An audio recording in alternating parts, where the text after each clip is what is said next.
Hello friends, आज आमे माने पढ़िबा दुई घात समीकरण। प्रथमे P X is equal to A X square plus B X plus C गोटे दुई घात पॉलिनोमियल जेउठारे A not equal to 0, X square रा सहग ए, एक्स रा सहग बी, सी एक ध्रुव संख्या। A X square plus B X plus C is equal to 0 को दुई घात समीकरण कहुए जोठारे ए नॉट इक्वल टू 0। दुई घात समीकरण दुईटी बीज बा मूल थाए। एन घाती समीकरण बीज बा मूल संख्या एन टी पूर्ण वर्ग रे परिणत करी आमे दुई घात समीकरण समाधान निर्णय करिपरिबा। एहाको किपरि करिबा आस शिखिबा। A X square plus B X plus C is equal to 0 एक दुई घात समीकरण। प्रत्येक पदरे मु ए को भाग करी पाइली A X square plus B by A X plus C by A is equal to 0। B by A into X को मु 2ab रूप में सजाइली X square plus 2 into X into B by 2a आउ सी प्लस ए को डाहण पार्श्व को नहीं पाइली माइनस सी बाई ए। एबे ए प्लस बी रो होल स्क्वायर रूप में सजाइबा को गले बी पदटी मोर हो बी बाई 2a, तेणु मोर आसला X plus B by 2a रो whole square is equal to B square by 4a square minus C by A, जहाँ को समाधान करी मु पाइली B square minus 4ac by 4a square. उभय पार्श्वर वर्गमूल नेले आमे पाइबा X plus B by 2a is equal to plus minus B square minus 4ac रो root over divided by 2a। एबे X is equal to minus B by 2a plus minus B square minus 4ac रो root over by 2a। एबे यहाँ को जोग कले आमे x रो मूल्य पाइबा minus B plus minus B square minus 4ac रो root over divided by 2a। एही सूत्र को दुई घात सूत्र कहा जाए।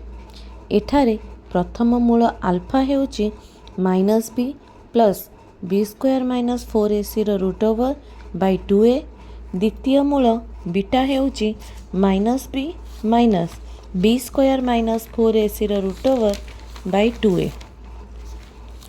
बी स्क्वायर माइनस 4ac को A X square plus B X plus C is equal to 0 रो प्रभेदक कहा जाए। यह को कैपिटल डी द्वारा सूचित करा जाए। तेबे प्रभेदक बा discriminant D is equal to B square minus 4ac। मूलद्वयर स्वरूप जदि प्रभेदक शून्य ठारू बड़ होइथाए तेबे पूर्ण वर्ग संख्याटीए हेले मूलद्वय वास्तव परिमेय एवं असमान। पूर्ण वर्ग संख्या न होइथिले मूलद्वय वास्तव अपरिमेय एवं असमान होइथाए। प्रभेदकर मूल्य शून्य सहित समान होइथिले मूल दुईटी वास्तव परिमेय एवं समान। प्रभेदकर मूल्य शून्य ठारू सान होइथिले यह एक अवास्तव मूल अटे। दुई घात समीकरण A X square plus B X plus C is equal to 0 रो दुईटी मूल आल्फा और बीटा हेले मूल दुईटीर समष्टि अर्थात alpha plus beta is equal to minus B by A एवं मूल दुईटीर गुणफल अर्थात alpha into beta is equal to C by A होता है।